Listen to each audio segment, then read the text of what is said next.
Oye fiada foforo na donko abapa hosima eduasen die na onim se ye apomodi medjumedie ene ye de brewe free Ahenkan 93.3 Equiafra Coma studio ehase eno nti no frɛ obi na obi mfrɛ obi na obi nso emfrɛ obi safe ena wodi wafidie no ato hade a ene na bomoden na frɛ obi nso anere efri ne ho na mo nyina mo nsim konwa na mo ntie nkyerɛkyerɛ pa aye de bremu na me kai musemi amidi djumede hu chia me media ni radio ness Awurabena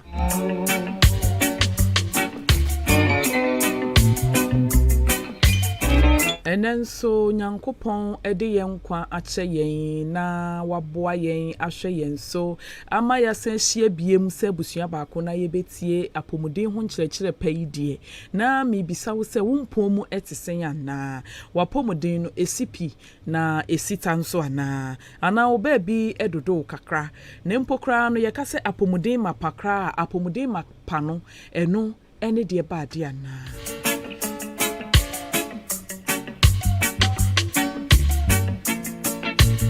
na se nenso any day dikan a wutie dwumadi dia na me kai wo se eye fiade bia ebodonko epa ho simaduonu pepepa ena edi dwumadi ebrewo ne yawie no mmienu aboapa mu pepepe eno nti no bomoden se brano no ana da bia bema wafidie no ada Ahenkan 93.3 FM bisa Ahenkan de ene papa ene pankwa ena yede ebremu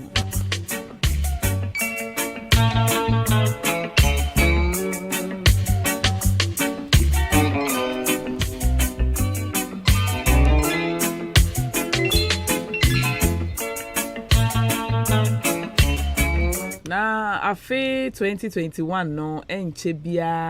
na eba na wieye na mebisa se ede ben ena afia yesi mu wutimi ye ede ma wapomuden ede ben ena wutimi de ye ede ma wunipadua ede ena afia yesi mi wa wo hu se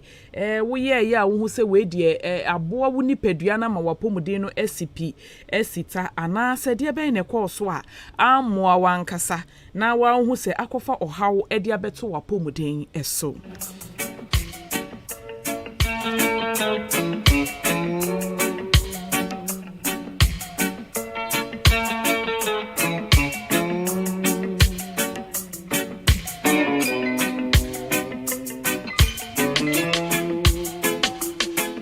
na emise bronya na ena pimpenso eba no idim se November nya basedia na December na eneto so no na Yesu bra yewu Yesu na nase Yesu awoda no eno an yeguso aye bedie no na enema kakra bi ne mepese mene wo eche efa yempom ho ene yedidie mu bra ye keka ko bronya edua emu no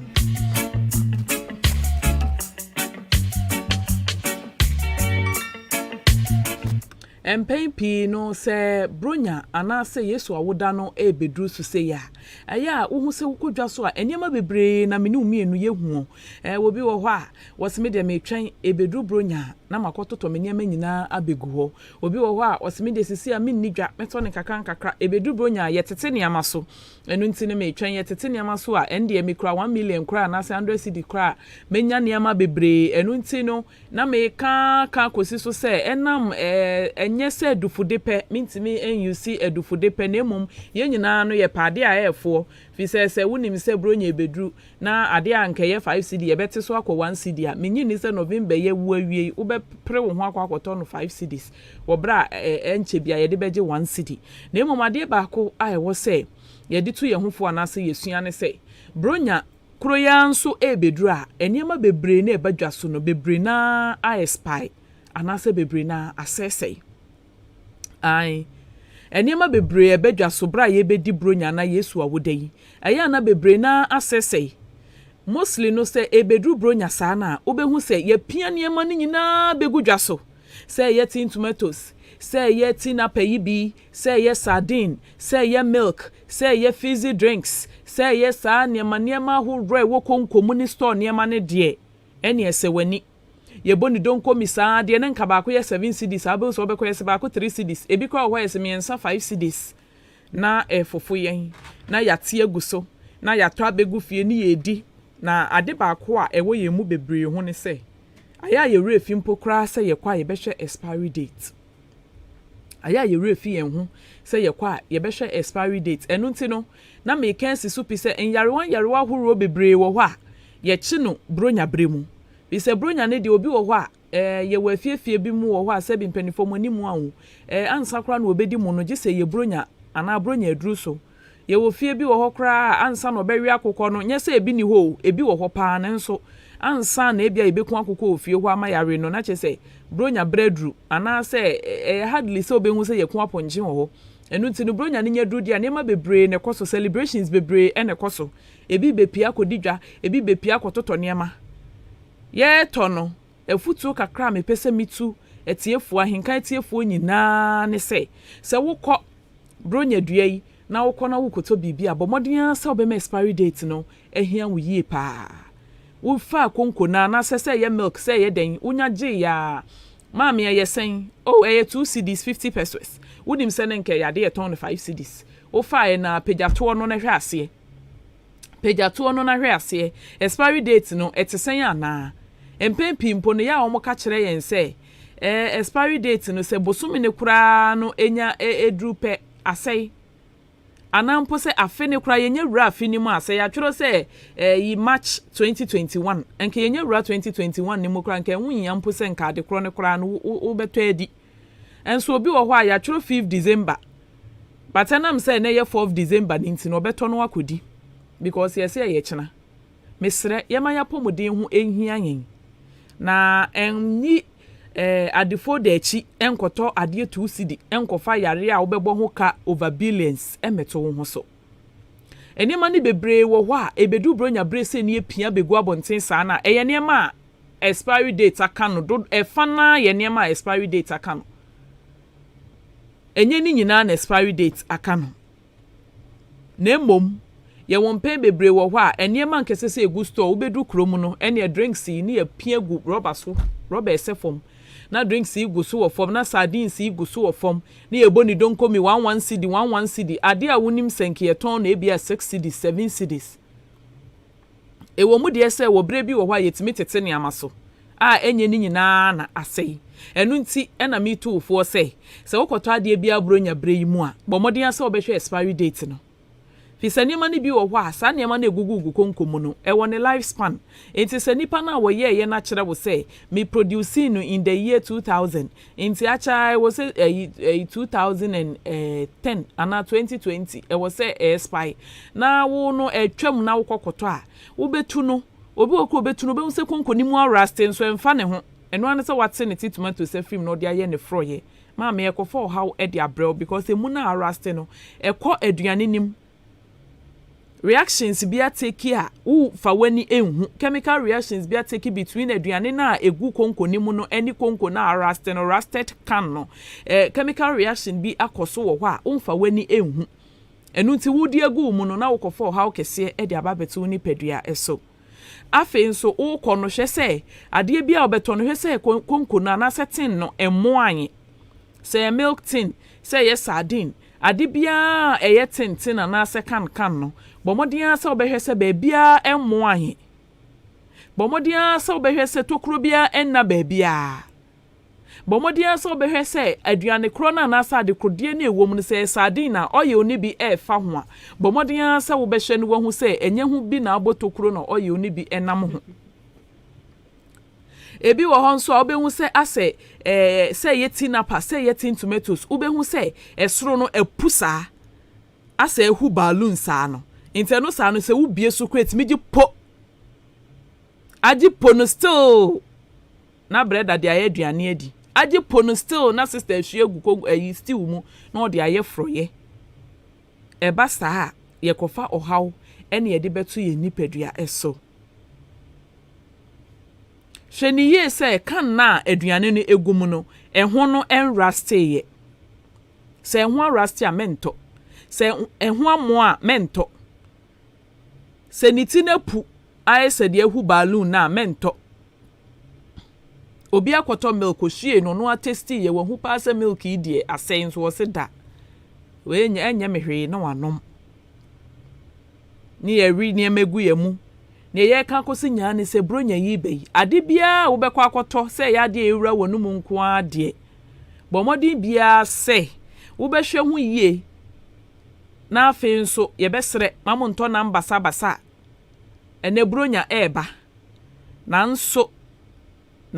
yenya ne ntie kituwa bi wo mframa mu se swine flu anase mpreko yare ne nso ayi ne ti enu nti no eyi ne ti sei no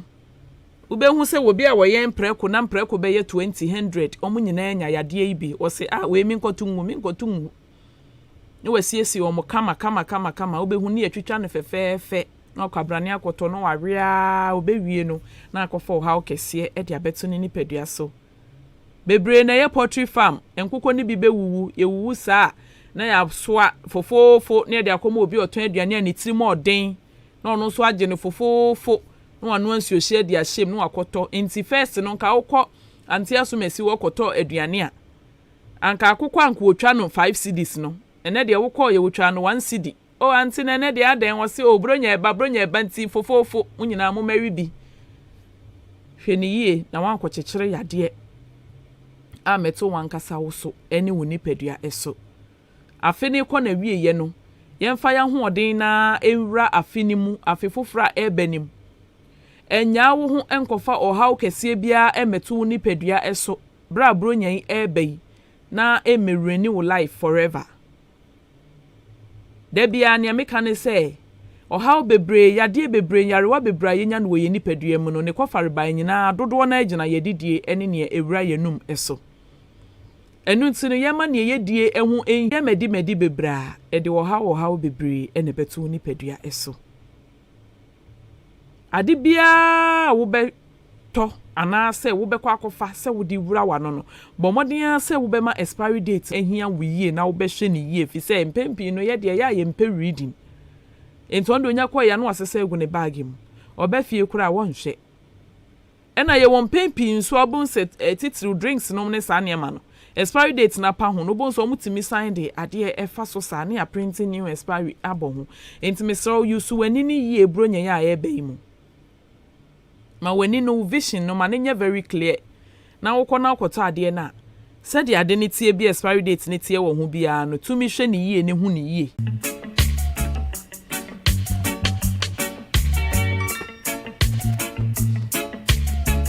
na mewie no na mebisa se na wompom mu kra etesen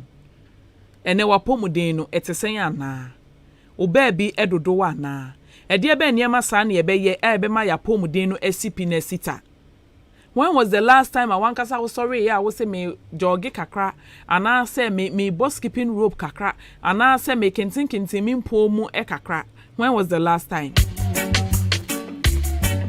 Ene me gina apomuden emrejumedie so aka che say exercise is very good for a good health. So wo pese wo improve wo health a but modern asa obema exercise adoso yie pa da bia say obetnetine wo mpomu because the more na ye didi no ye build the fat enti say udidi na one burn fat udidi one burn fat you see say there is fat accumulation in the body because aduane na wudi ekọ wumu no wonya adwuma bia ebeboa ma srade ne niama na ewo mu no atimi anane anase waswete watim fifre na watimi abeni most of the senka adwuma bi wo hokra wo ya ye wonuane bi wo ho ani kwan senka wudi yemfa for instance obi a wote bank na say obi a wote office a like oye very stable a o moving ko ba bia wote fa kosa no woni pasa no mostly no aya na enya advisable say ubedi junk foods bebre meka junk foods na meka fried rice ni akoko chechecheche indomie chechecheche sadenam enuane pofu bebre no enya advisable say ubedi because wa wote office no from anopa to ewia ana anopa to enwumre obi be call office anopa titiu ye bankers no I'm not saying say wo mo no mo didi sa but example na me make okọ adwuma very early ono so no pon very late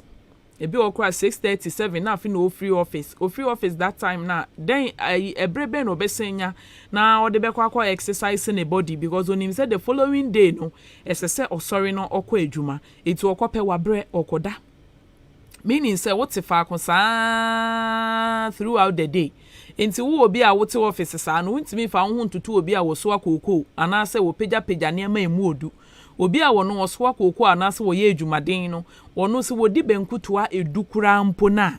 wo no wo betimi aye adwuma no de aben ne saa fat no enti mostly wo mo ye adwumaden ne sisi anakom de wo mo mesinfo laborers ne saa ne manema no ono wo so mo tafo soro ba fom no saa no pay wo di benku 5 foko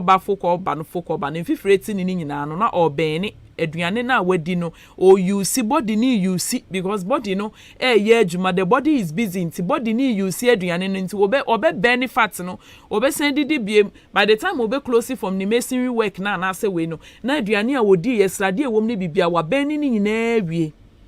na wonso de wote fa akon anopa wachi kosua 4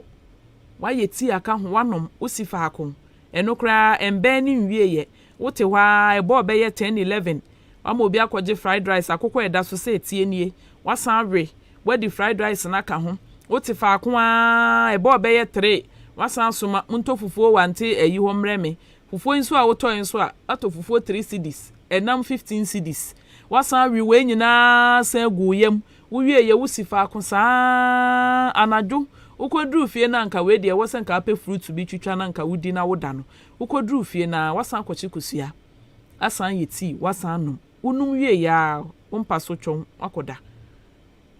the more na wo yesa no na there is accumulation fat no any nuane na ekonipadum na nkasa no you are not making use of the food no enti da bia no there is a build up enti wo bia wodidi sa na cha bosome mienu bosome miensa wo ye be ma obonse wunya sikafuru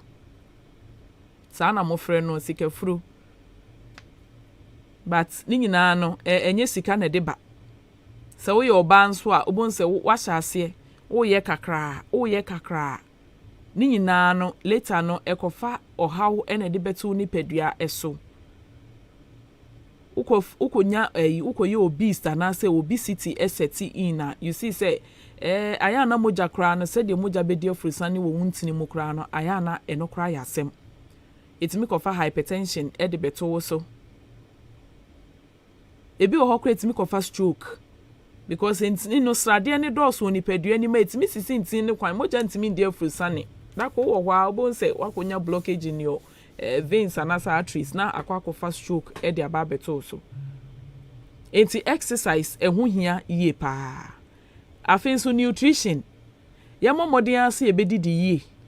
edidie ne de ye ehu hia me pa ye nuane no it should be more of greens because internal organs no the liver the kidney the heart the lungs sa niama ni nyina eboa ye ma nipadua ni timi ko edeba no ehia a healthy and a balanced diet a healthy and a well balanced diet se when di ya wa nipadua no kwa wo ma ne bre sa nso na wo kire kom bebre nso a nipadua no ma ne bre because nipa bia aduane a wodi te se na aduane a wadi no kina no pa woda sori a kakra ewo nipadua ni mebetimi ama nipadua na ya adwuma kakra kwa ba but ekwa dum pempenso bi na se wansan fa aduane bia nkomu a medically yes ubenya bibia fe no hypoglycemia na se wo sugar level no ekọ from kra wo na ma wutimi twahwe yes wa fenti ana wa collapse wo sugar level no na ekọ from ekọ de udidi ya che enti no uchi ho kom bebre a enye sanso na aduane ne nso buru so too much nso a udi more than your body requires a eno nso enye na emom ni nyina ye kan you have to know say within the course of the day na aduane bi a wudi no it should include all the 6 food nutrients in their right proportion. That's a well balanced diet. Unye nuane nuro ni bi nyina wo waduane a wudi no for the day ni mu a eboa ema nipadua no esiesie nipadua no ma nipadua no sipi na esita anopa wa sorry when ya wo cereal bi edi be it oats say ye wheat say ye porridge normal corn porridge say ye millet porridge emu bia wo benya no when ya wo wheat bread bi eka ho wadi ekwa enim kakra no wakwa adwuma ekwa enim kakra ebebo be ye 9-10 ho no kakra na unya fruit and vegetables kakra bia wadi watermelon o pineapple o pawpaw when ye bi wadi ebo beye 12 ho kona wo bedi wo lunch na wo bedi ne say yemu na wo bedi a make sure say vegetables no what on the mall obitimi to emo 5 cedis enam kura won to bi na wagi stew eno ano no wawie but e was say wo hu say emo no carbohydrates stew na woody no vegetables kakra wo mene kra mpo de obi kra timi ye stew won fa fresh tomatoes emfra the normal tin tomatoes no eno nko na wo use so be no so no omo add some additives sugar ne enema bi color eno omo de aye with flour because entos ka ho de na so entos ni concentration no esam ka ho na ama na ye bebre because each and every day you producing new tomato paste aya obi sa ho senti entos bebrebe ni nyina free na etimi de produce sa enema ebi ka ho enema bi ka ho enema ebeye tomato paste no which includes esam flour ya esichire the sugar kakra too because we taste it in tomatoes aya na emu ode enu nti no nka wo ye froya unya fresh tomatoes kakra na wo de aka ho if possible cross a vegetable stew kra eno kra ya advisable utwitwa cabbage kakra wo green pepper wo carrot ni whatever watwitwa ni nyina obetimi I mixed vegetable stew it's eno no say wuti stew na ehwehwemu ma yete ase se carbohydrate na eyemo ne de nkate yemo ne ketewa bi na vegetable stew ni mom no tini bebre na fa gu nchen na di wanya wonam kakra ye fish say ye meat na wo pa kakra bi eye recommended daily need no na wo de ato na wadi ne kama kakra say fruit bi na say obesan di a na wadi. We have people omokra in a day no they eat just one heavy meal ni aka nyina ye fruit and vegetables. Ba ye wo bi nso ozi 2 years ni woni fruit krada. Ye wo bi ozi 3 years ni vegetables kra woni bi da. Obi kra timi ka se me the vegetables minimre. But enema na ye di no enye se wudi se wonim di nti na wudi o da bi. Se na ye ka ne sa de akola bia ni wa ye wo na wo ba no na wo kra vegetables se bi o manimu a. Ye nyina ye ba besua. Enti se wo no di hye utim se me de minim we. Enti da bia no wo de se de wo kono no saa emota nsidi. Hwe nka ho. Stew ni nso a ebeti nso a sometimes omo moto aduane no ono ni stew na waye no. O de ton mu ni nyina o. Enti stew no wo no se wo ofie na bia betu stew bebra. Ono no wo ti ne se de ebeso na aduane na wo ton no. Enti sometimes you see say the stew proportion ne kran is not equal to the rice na woody no. Nti bon se rice na ni aye wo ya. Ena emu bia nso a wo bedi a stew ne no so wo so bebre no. Wan hwe ye ba kofa beri na abro. Enti esrem ye didi a ye ni di ye nutrition no. Ye ma no enhia ye yie pa. Afin so ye nhwe rest and sleep. Obi wo ho se menna. Ade na wonna. Enna ehu hia ma nipadua ne yie pa. Enna hu hia ma nipadua ne yie pa. Fi se nipa bia wo ye adwuma Nyankopon program nipadua ne we se wo ye adwuma du bre bia wo se wo da na wo rest free adwen no so ade kosi wo na ase nipadua ho na makwa ne nyina no so hia rest. Fi se ina dey no mo anom bo adwuma o na ma wutimi koba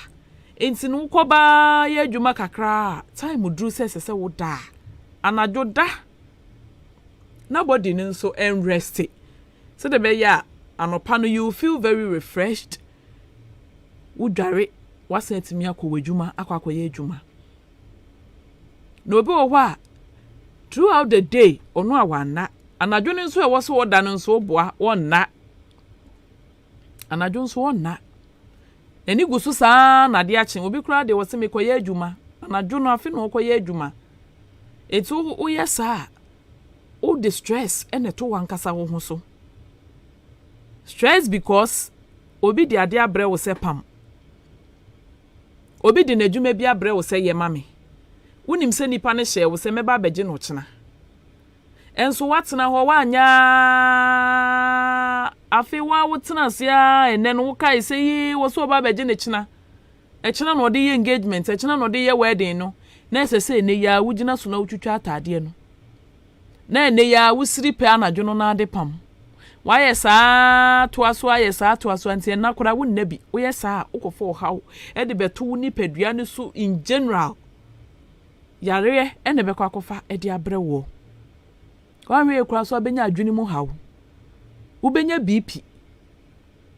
we say wo yesa wo ma honama kwa no eye overwork na fe yen try so say ye be prevent accident in the home. Kwan ben so ene ye be prevent accident in the home. Wo pani bi a wanyi ewo fie say ye grandma bi na grandpa bi. Anampo mofra ewo fie. Kwan ben so ena wo be fa be prevent accident. Ene say wo be make sure say de bia no everything is in order. Obi wo wa wo ni fie a se kan kura na da center table so wo ho. Blade na de da basa. Glass apai no so obesesa akoto egu da bi ebegu wa makola bia kotia so na atwa no. Ensu egu from tiles so na ewo se wo paper no paper o egu hwa bo se grandma sorry ya na ato no na ne sisi pim.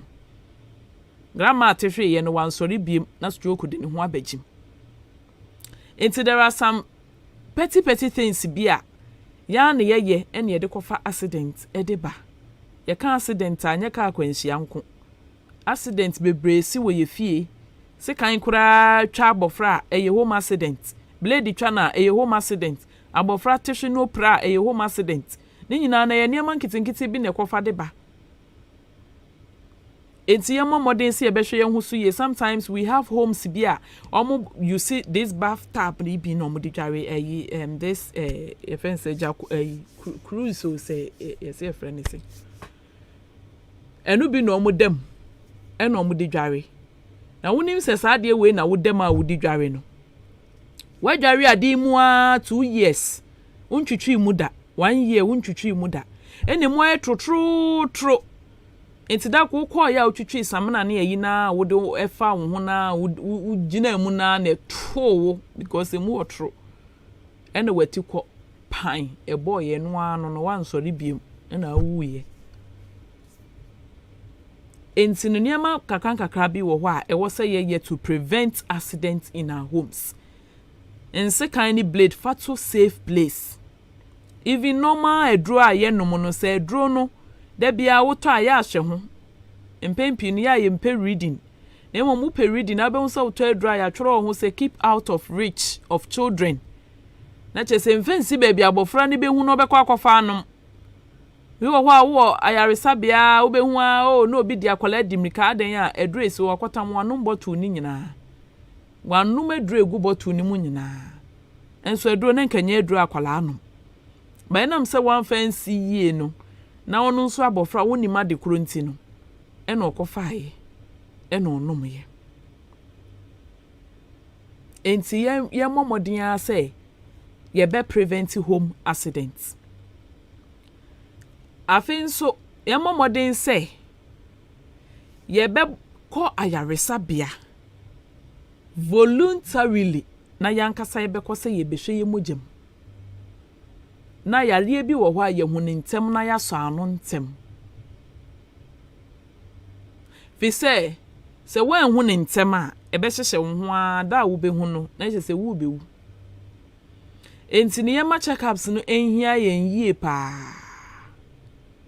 Yema checkups ni hia yen yie pa na yemomodea se brano no ye bekwa yaresa bia na yakohwe ye mogem na so ha obi mpo ewo ho a ye hu na ya so ano ntem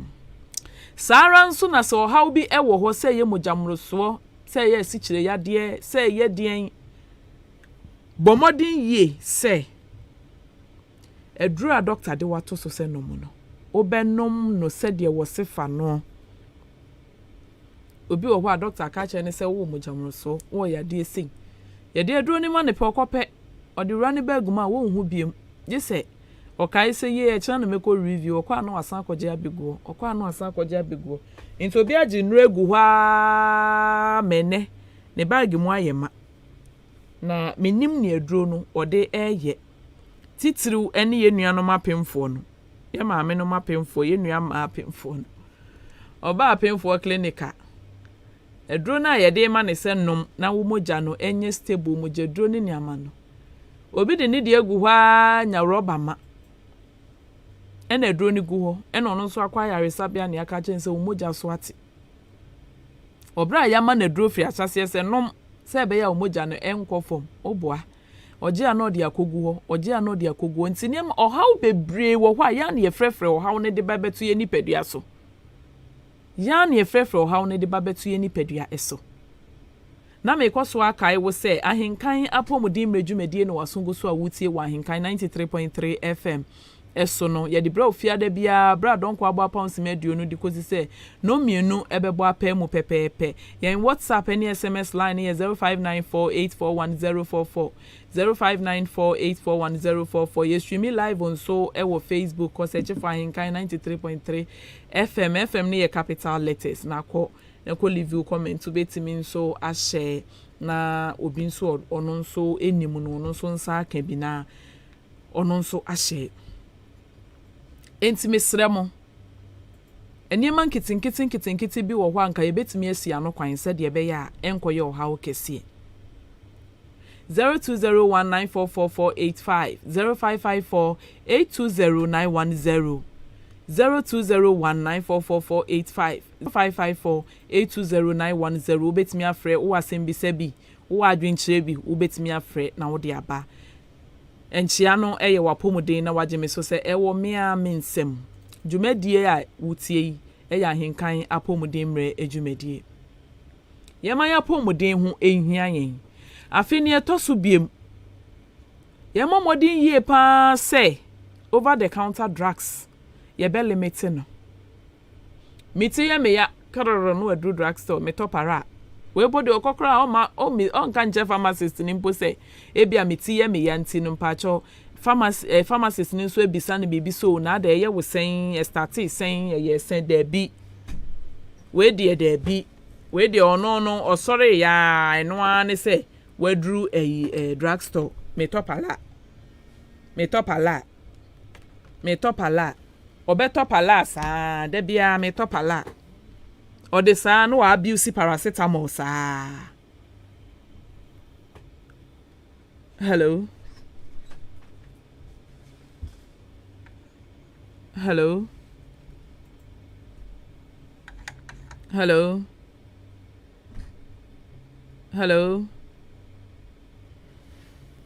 me pa cho betimi assign afre abadwumede ni subie mpa cho pa enfrem fa yen WhatsApp a line so frefa 0201944485 and 0554820910 na wonso fa wasembisa anase wadwenkyere fa bra 0201944485 0554820910 enu ti said na make no. Hello. Wapo muden. No ekutamentem. Ewo me amensem. Me pa cho udi ni baby a wo frefri. Isaac Ashule achembesiase. Yo, Mr. Isaac achembesiase fo nyina ho ye. Na me adomobia ho ye. Yo, ye da say we wa frɛ ye me pa cho ma wadwenkyerɛ ana wasembisa enkoman. Me pa cho mi pase wo ho. Inse covid ye be ya won so mo opani. Okay. Omo train say ye kokowa e say wo ala ansana ya wo. E wo samo ye den. Ye we pala. Pala tamo na say ye we ansana ya ko. Okay. Ana wo zi so ye sorry you are it's no me bisa say so e sun so be na de bebre na say I think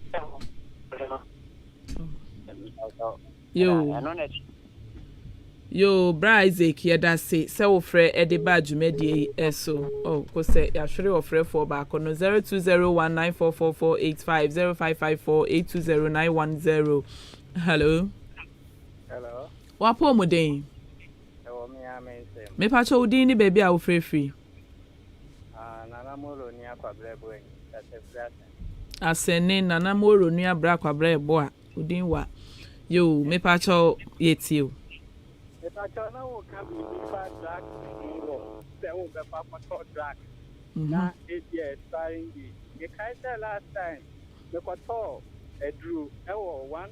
me call hospital mpo nye mama receipt se me kwotwa drum na me kwotwa drum no me kwotwa ye me de buy me hwe hu na no expiring date my oh kose hello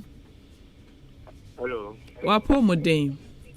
Ewo mi aminsem. Me pa cho udin ni baby a ofrefi. Your friend question techi. Achima sane. Yo, bra question pa cho yeti o.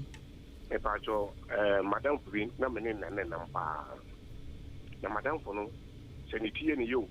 Se na komiye ni mra okoto rape no. No atopetishi no di anum odin shu na eno.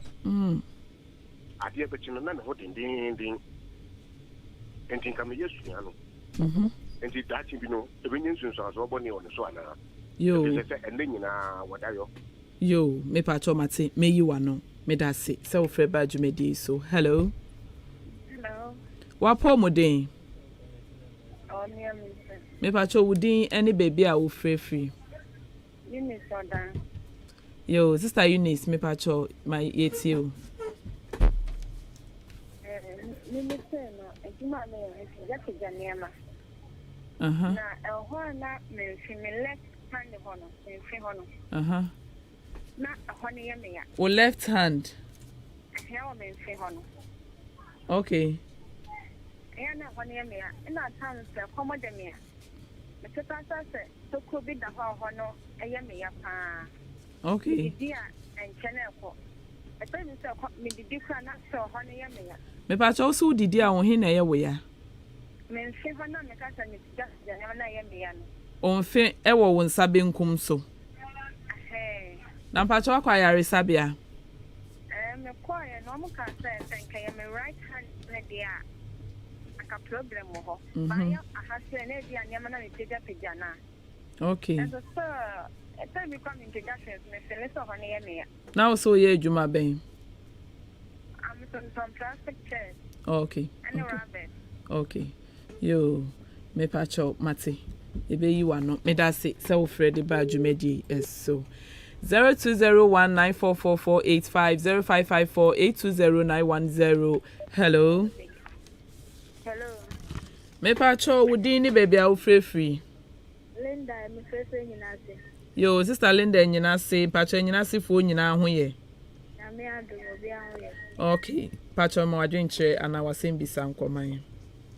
But me pese ni bisa se. Se o yo ba se for now cause to cinema we dra. Say ya set time say that say sabra. But se o ko na se droni de be ma no first one dey na de ma o. Once me anu me we ni second one e sama obi kan ho a. Utime num kan ho na. Na den na ne de ma o first no want me anu menwi.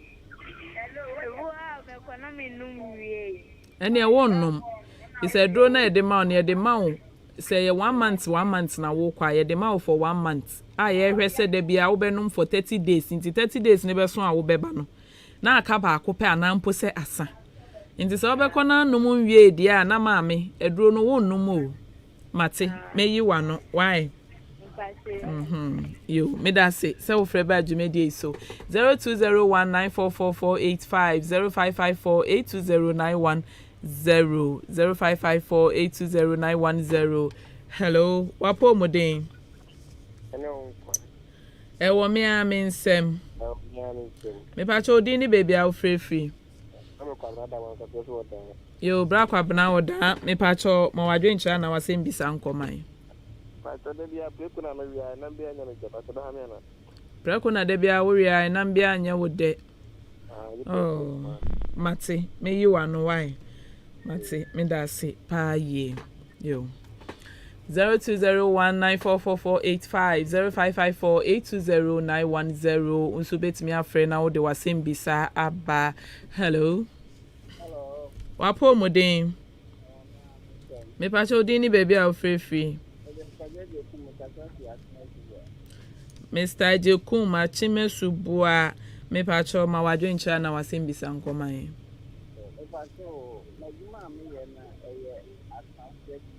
Okay.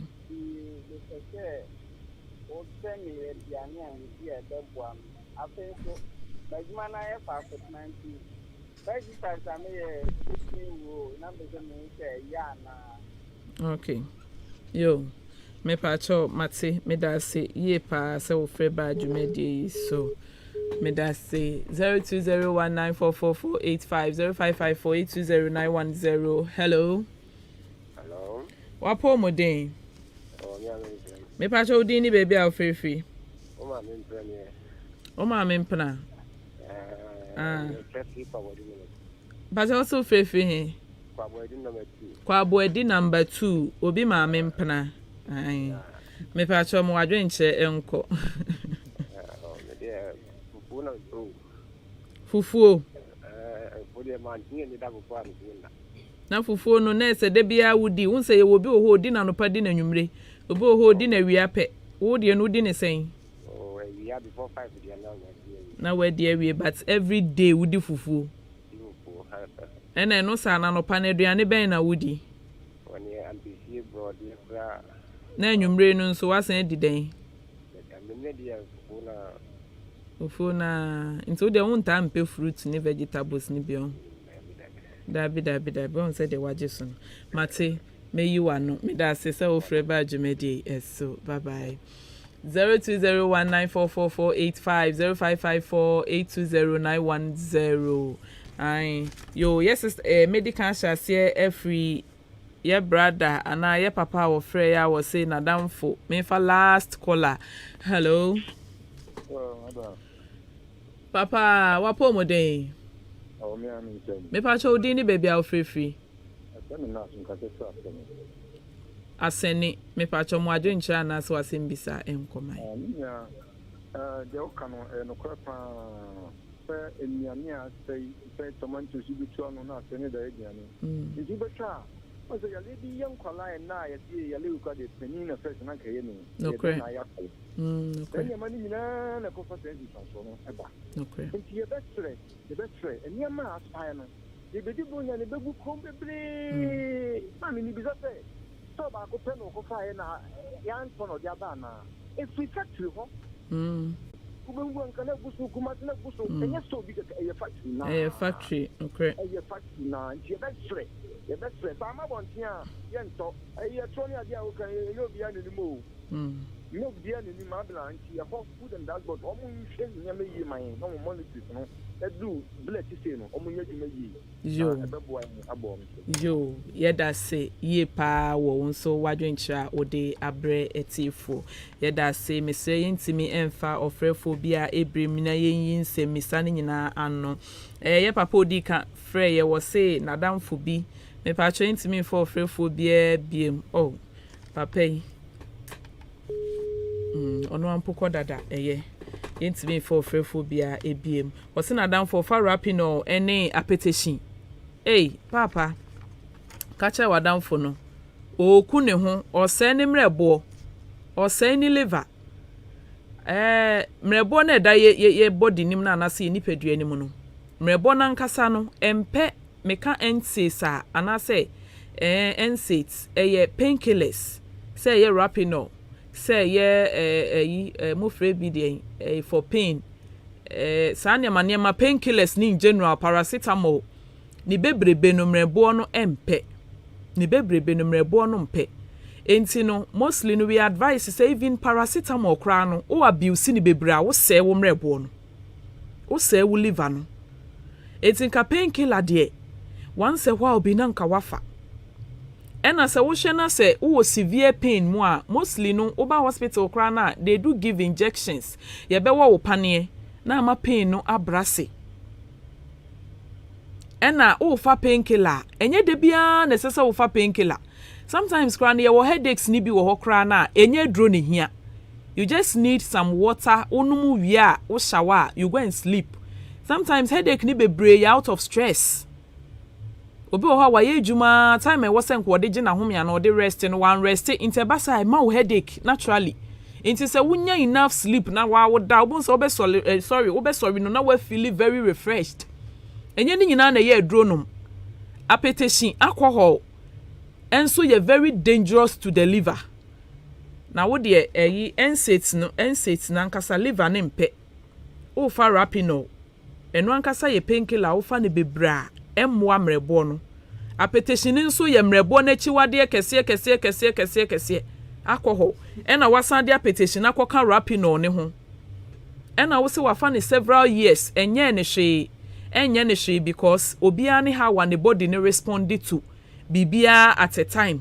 obi beye saade we wan hwe ya 1 year kura nto no ne liver no obese no obi nso beye saade we ya over years by the time obeba ayaresabia no na ne liver no wasay ne kura when one konya alcoholic liver obetimi enya hepatitis say inflammation of the liver obetimi enya cirrhosis of the liver niama bebre mrebo no nso edi dwuma kese pa wo nipaduanim enu nti no se ofefa niama basa na wo de sei mrebo na wo sei wankasa wo nipadua no mrebo ni feli pe nipadua no nso afeli mrebo ne feli pe nipadua no nso afeli enti mesre mensua enya de papa na mom so betimi so atunifo se wonjai na de wo ye no wo ku ne ho wo ku ne mrebo na esen ku ono akasa ne nipadua no ebe kakra aduane kura wontimi nni wanhwe ye bedru mrebi no nafu ebe ho no aya mpempi ne yese ye duabo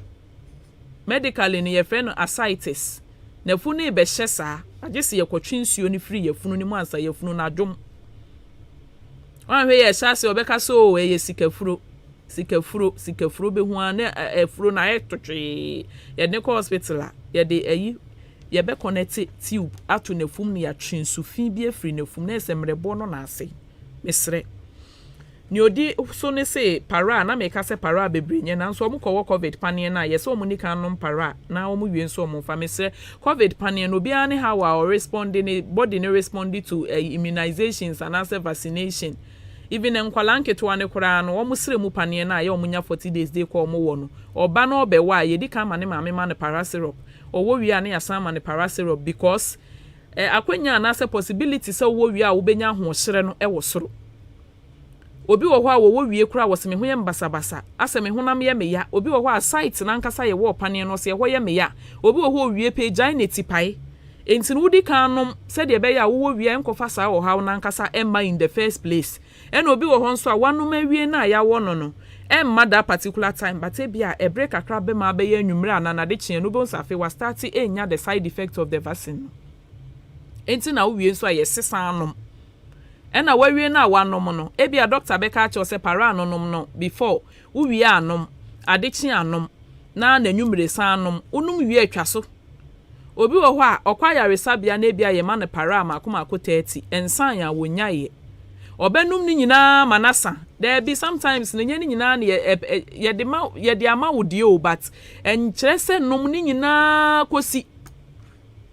obi wo ho kwa drugstore mitie me ya na ye ma ne para 2 blisters obewi ni nyina osesa boso saa mesre yenyai drug abuse because drugs ni so aye nom no ni nyina nso ebia wo ne side effect too much of everything is bad. Yes, sister back so say o te ya wo ne nsa benkum so ho no me pa cho wo de ende betimi aye pressure enkonwa no plastic chairs na opegya na betimi aye no a da bia wo pegya sa no ebe how muscles na ewo wo mfimu ho no ntime sre bo modia na wankasa tena se na asese wo ho no na hye se pain no efri bone ni mu ana se efri muscles ni muscles na me kire honam no wo feel pain ni wo honam ni mu ana se pain no feel wo dompe ni mu se ye dompe ni mu dia bomode akwa yaresabia se ye muscles ni mu nso a kwa yaresabia ne yempe ointment bi mawo na fa twitwi so na enko enhye da nye anything serious but dia na wo ka se wudidi ewie pe we kom de wa na eho ye wo ya but wudidi wi na ejai no eho no message se obekwa yaresabia na betimi pinpoint the exact place a wudidi wi a na anase kom de wa na ye wo ya na ye nhye se bia enye ulcer pain bi na radiate ekoho a mesre afin so yenua baba ko so kwa pain for clinic edro no ebi wo ho a won san age foforo kan wo betimi anoma na me pa chew edro ne sese wonum wie se de medi kan kan na edro ne de ma for 30 days enti ede bia no ba ko se 30 days sesa na emom se wantimi anom na ansa na akọ ne ma foforo no so nche se dada na aka no fa ko keka ho na fa overdose da bi wo de wo kọ ne ma obi ato aso na nom ba ko da bia na yesefa na fa ne ba ko saa enti de ebesia ne se wo be wo awie no na still wo nro ni bi egufi eno ape ne besi but enkofo ha obia emma eno yesin say obekwa akofa no overdose na abefa aboso afin so ye braba akoso ono de preko a na worry mesre me no preko enkofo pepa mint na hanka se preko ye na mboni da bi preko obia woni taste na emom ne America nyina ne say too much of protein ha kidney no too much protein ha kidneys ni ye pa too much protein ha kidneys ni ye pa ya sabo no ayeye ye kidney no se wo wi meat bebre ana wodi milk dairy products bebre ekofo how betu kidney no so the pressure betu kidney ne so enti meat bebre no enye we na ka se ope pork sa na wo se de bia we pork no behwe na e bia star san sinchen ana se Guinness odi bi tato mesre se Guinness nka ho krampo a meat bebre no enye teso pork ye meat teso emwa wo the pressure ma wo kidney no ebedru time bi no one way ya obenya kidney problem because meat bebre no emwa kidneys no into once a while bi na aberia na emma fish no enye mo ena ye papa ba ko so won de nadwuma no da bia wote fa ko exercise o ya skipping rope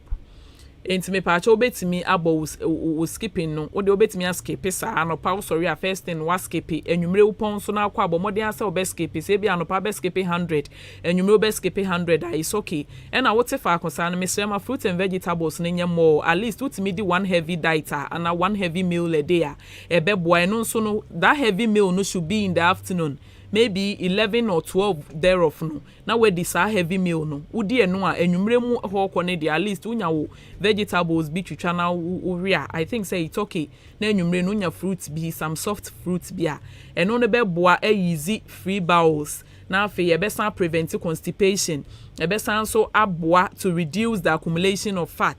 It shouldn't be so whatever no be the heavy meals all the time, making sure say one heavy meal once na afi dia can should be fruits and vegetables and opane de unya some cereal be na udia aya na ye mostly we prefer the cereals too. Tea no sugary no tea no say na milo no sugar wom with the milk with the way so when you get normal corn porridge anampo say wheat porridge wheat oats ni nyina no betimi edi ye braba kon so say the beyond the when fufu ane ho nto no me say fufu na carbohydrate fufu e carbohydrate enti no carbohydrate bebre no so udi carbohydrate bebra ne after product na say carbohydrate no fa process ni mu nyina wi a ekokoye starch carbohydrate ni starch enti the final way no glucose or sugar the final you know iron ejuma wi a process bibia oni pedua ni mawie no finally no ekoye sugar so too much of carbohydrate no sugar na brain ni pedua no enu nti no susu di carbohydrate no carbo no mane ensusu no so do ye nuane bebra ye di wo ye man mu ha no carbo but carbo no wood no macarbo ni wo form na bia vegetable soup no enye mo and it shouldn't be every day sir at least per 2 days be out of the week bia no de would be di bia fruit and vegetable because me be say wo so umpe fruit okra de nyama wunni mesre baby awo no na wo so wo hefa ubo some one of these smaller towns here wo da echibi wo fruit wo ho pa na vegetables nso benya bit bomodia na didi bi we in between se fufu ni kra na da bia bedi no once awia kra na so benya vegetables ni fruit kra edi aka ho a I think say ebeboa dan say wudi fufu saa without vegetables or fruits no na aboa ama wapomuden no etimi SCP na esita yo ebusuafo ye bre no enya aye bedwumadi a me de bre mu eye ahenkan apomuden emre ye de bre ofia de bia bra don kwa aboa pound simedio no edikosi said no mienu ebeboa pa mu pepepe enu nti no bomoden ase de bia no bomo afidie no ada ahenkan 93.3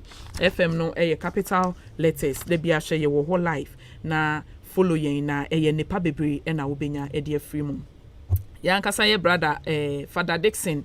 father ba kope awo wa Ahenkan ha aka Payaw o se o hwani o so o we she super one taxi papa super baby awo bia wo frɛ na wono de o wadaje o beba be fa wo kama super ye say na your birthday me kwa menimo inti super happy birthday why nyame nhyraw onto nkwa na mu na bibia enye very successful afese se na won so waware ama bibia ayefefefe super ebusianfo me kai mo se nyame adom e chena nso ye de odonta ban dwumadie no ebremu yesiesie awade yesiesie fie mpenatwe ne nso ye mfoa so se kwotwe mpena ne mom mpenatwe a baako ne bi nimu no eno na ye foa so se de be ya ye beboa na ye besiesie na ebetimi akwa akowura awawiem enu nti no bomoden a se chena nyame adom 10 to 12 odi wafidie no ebeto Ahenkan 93.3 FM na watie odonta ban dwumadie ebi enimdefo ebeba counselors empanifo a omo experience wa wariem obi ani ho a wo ba on wareye obi a ware nti omo nyina wo experience omo be kyerɛkyerɛw kwan a obefa so empana na wo twe no obetwe ne yie ani suban papa a wo de betenem na ebeboa ama bema no enya adwempa no watimi abɛware ama oba no nso enya adwempa no de apene so ama wo sɛ ampa me nso mɛware an enu nti ene yede odonta ban dwumadie ebaaye enu nti nyame adom echi na bobodin a na fa wafidie no eto me a medi dwumadie ho chia me media ene radio nurse Awurabena me nua be man so a ode me ko abefo ntintan so ne dia ene Kobi K medase dasene ye besan ehia bye bye radio papa